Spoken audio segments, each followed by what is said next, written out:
સજાનંદ સ્વામી મહારાજની જય. આજનો સ્વાધ્યાય.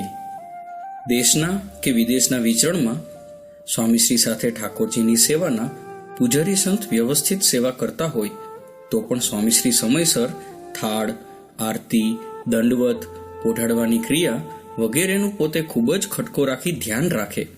વિચરણમાં પ્રવાસ દરમિયાન આરતી કરી હોય તો નિર્ધારિત સ્થળે પહોંચ્યા પછી ખાસ યાદ રાખી સૌ પ્રથમ ઠાકોરજી પધરાવી દંડવત કરે. જળ, પ્રસાદ વગેરે પણ ધરાવડાવે. રોડ પર કે એરપોર્ટ પર કે કોઈ પણ જાહેર સ્થળે, અરે ઘણી વખત તો પ્લેનના આગળના ભાગમાં ફર્સ્ટ ક્લાસમાં કે જ્યાં બધી પ્રતિષ્ઠિત વ્યક્તિઓ બેઠી હોય છતાંય કોઈની શરમ રાખ્યા વગર સ્વામીશ્રી અચૂક સમયસર દંડવત કરે અને કરાવે. આવા તો કેટલાય પ્રસંગો સંતોએ નિહાળ્યા છે.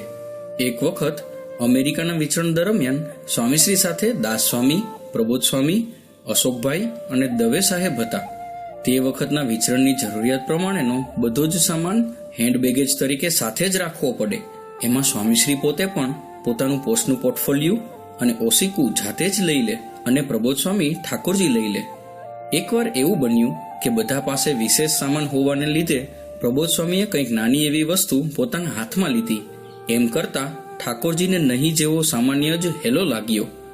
સ્વામીશ્રી દૂરથી એ જોઈ ગયા અને નજીક આવી પ્રબોધ સ્વામીના હાથમાંથી સામાન લઈ બોલ્યા, સાધુરામ, ઠાકોરજી હાથમાં હોય ત્યારે બીજો કોઈ સામાન હાથમાં લેવાનો નહીં.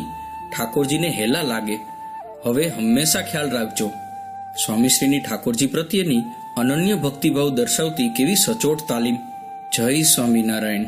પ્રગટ ગુરુ હરિપ્રસાદ સ્વામી મહારાજની જય જય જય. આત્મીય સમાજની જય જય જય.